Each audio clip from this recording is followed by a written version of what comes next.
Euroopa Liit on põhiliselt Euroopa riike hõlmav majanduslik ja poliitiline ühendus, mis koosneb 27 Euroopa riigist.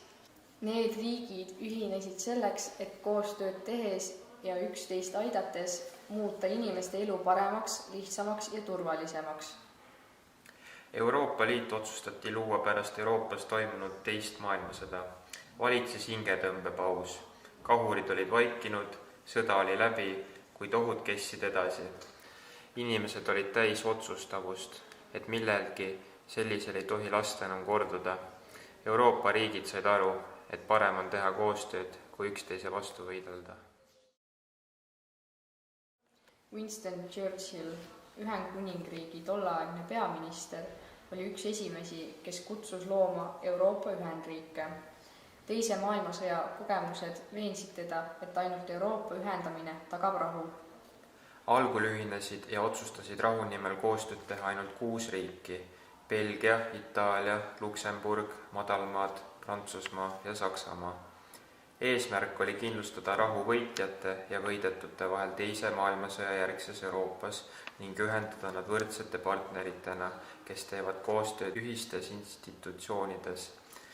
1951. aastal moodustati Euroopa söe- ja terasühendus.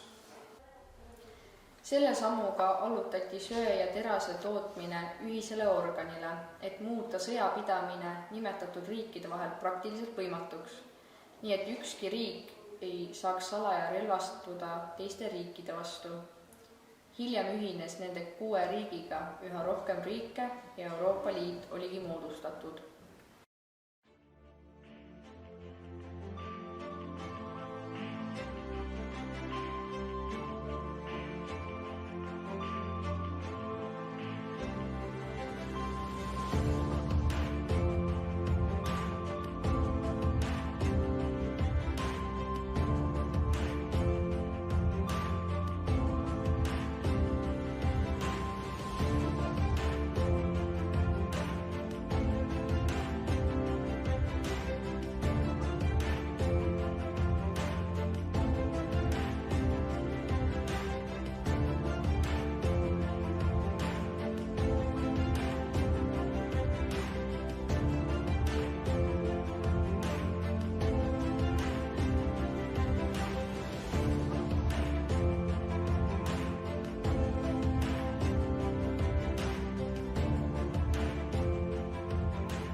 Praegu kuulub Euroopa Liitu 27 riiki.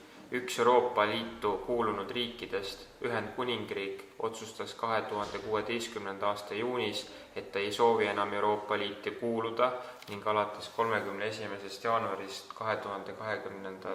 aastal ei ole ta enam Euroopa Liidu liige. And I can promise you, both in UKIP and indeed in the Brexit Party, we love Europe. We just hate the European Union. It's as simple as that. You're going to miss us. I know you want to ban our national flags, but we're going to wave you goodbye, and we'll look forward in the future to working with you as sovereign. Euroopa Liidus on 24 ametlikku keelt ja igas Euroopa Liidu riigis räägivad inimesed oma keelt. Eesti tere. Austria, guten Tag. Küpros, merhaba. Läti, sveiki. Malta, bonjour. Belgia, hallo. Poola, tšešš. Ungari, siia. Leedu, sveiki. Holland, hallo. Slovakkia, ahoi. Taani, hei. Rumeenia, bonjour. Iirimaa, teetkuu. Horvaatia, pok. Prantsusmaa, bonjour. Itaalia, ciao. Rootsi, hei. Soome, hei. Saksamaa, guten Tag. Bulgaaria, zdravei. Tšehhi, ahoi. Kreeka, kešjas. Sloveenia, sitšio. Portugal, vola. Hispaania, hola. Luksemburg, moje. Euroopa Liidu lipp on sinine ja sellel on ringis kuldsed 5-arulised tähekesed. Lipu sinine värv tähendab rahu ja selget taevast. tähtede arv on muutumatu. See ei ole kuidagi seotud liikmesriikide arvuga. 12 on täiuslikkuse ning terviklikkuse sümbol. Ring aga sümboliseerib rahvaste ühtsust ja võrdsust. Tähed ei puutu üksteist, mis tähendab, et ring on avatud ja Euroopa Liit on valmis uusi liikmeid vastu võtma. Euroopa Liidul on oma hümn, Ood rõõmule. See meloodia pärineb Ludwig van Beethoveni 1823. aastal loodud 9. sümfoonia lõpuosast.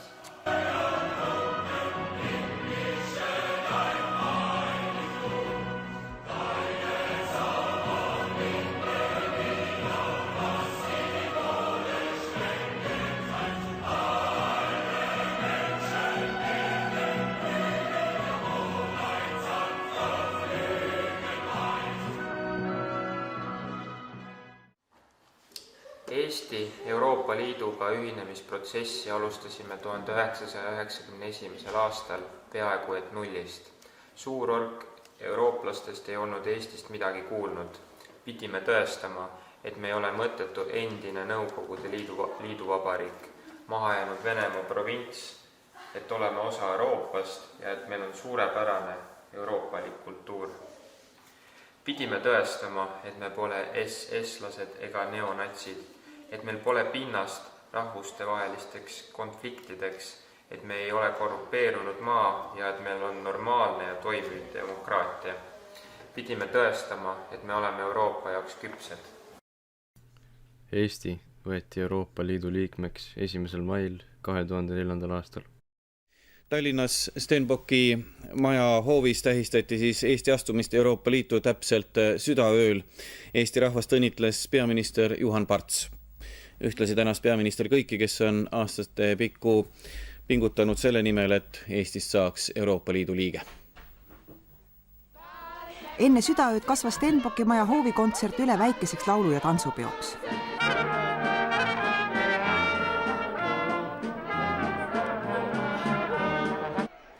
Ja siis hakati ühiselt lugema südaööni jäävaid sekundeid.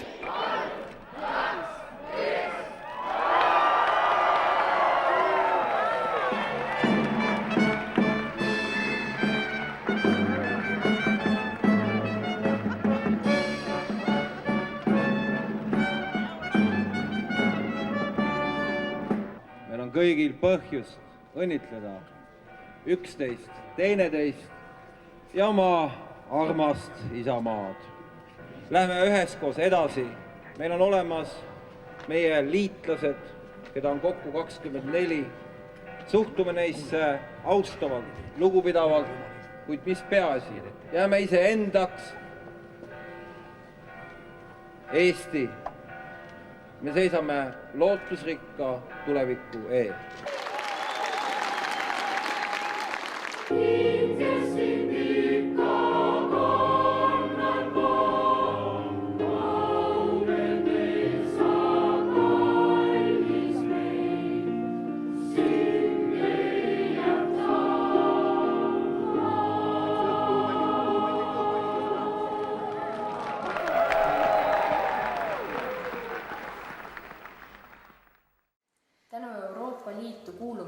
On kõik Eesti kodanikud automaatselt ka Euroopa kodanikud. Oleme edasi eestlased, aga saime ka eurooplasteks. Euroopa Liidu kodanikena on meil õigus reisida, elada ja töötada ükskõik millises Euroopa Liidu riigis. Inimestel on lihtne ühest riigist teise liikuda, sest kuulume Schengeni alasse. Saame vabalt ja lihtsalt, viisavabalt ühest riigist teise reisida ega pea läbima piirikontrolli. Tänu kiiremale ja mugavamale piiriületusele on kasvanud ka turistide arv Eestis, mis on omakorda elavdanud riigi majandust. On avardunud õppimise ja töötamise võimalused Euroopas. Enamikus Euroopa Liidu riikides kasutatakse sama raha, eurot. Sama raha kasutamine aitab Euroopa Liidu ettevõtetel teha koostööd. Samuti teeb see ka reisimise inimestele lihtsamaks. Enam ei pea raha vahetama, kui reisida riiki, kus on euro kasutusel. Ka on lihtne osta internetist teel mõnest teisest riigist asju. Praegu on euro kasutusel 27 Euroopa Liidu riigist 19.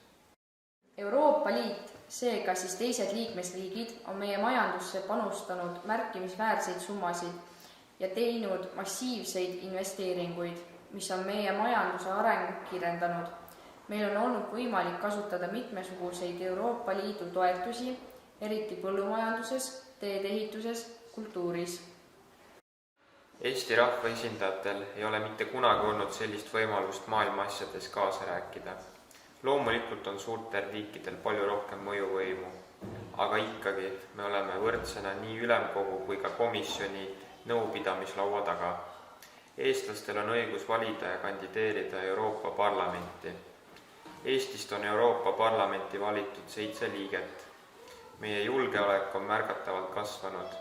Inimesed tunnevad end turvaliselt, sest teavad, et Euroopa Liidu liikmesriigid on valmis meie sõjalise olukorra puhul appi tõttama.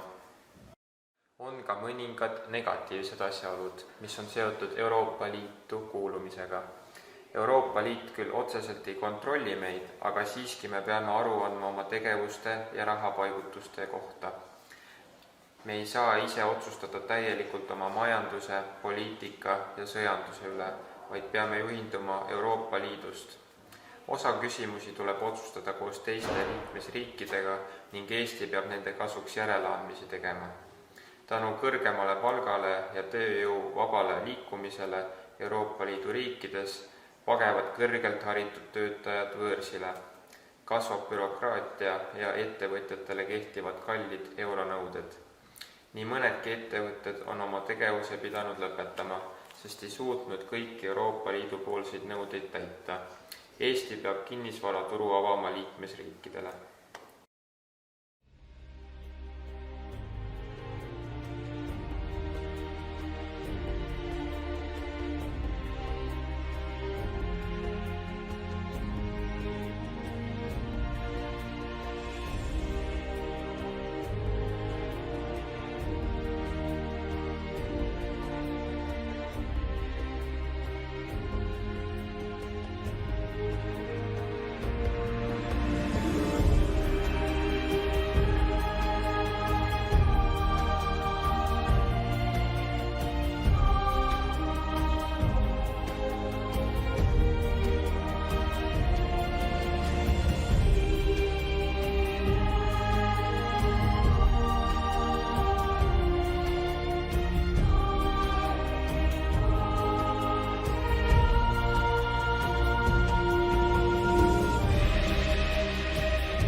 Aga kokkuvõtteks võime öelda, et 2004. aasta ühinemine oli meile, Eestile ja tõenäoliselt ka teistele endistele Ida-Euroopa maadele suur hüpe edasi. See on toonud Eestile rohkelt kasu ning kui me sinna ei kuuluks, oleks me hoopis teistsugune riik ja mitte pooltki nii edukas ja iseseisev, nagu me praegu oleme. Euroopa Liitu kuuludes oleme osa suurest riikide ühendusest. Me ei ole ainult väike riik Venemaa kõrval, kes üritab oma identiteeti hoida ja kaitsta, pärisedes pidevas hirmus, et me võime uuesti oma vabaduse kaotada. No houses, no streets, can I call it home? My home's European Union. No houses, no streets, can I call it home? My home's European Union. Je n'habite pas chez moi.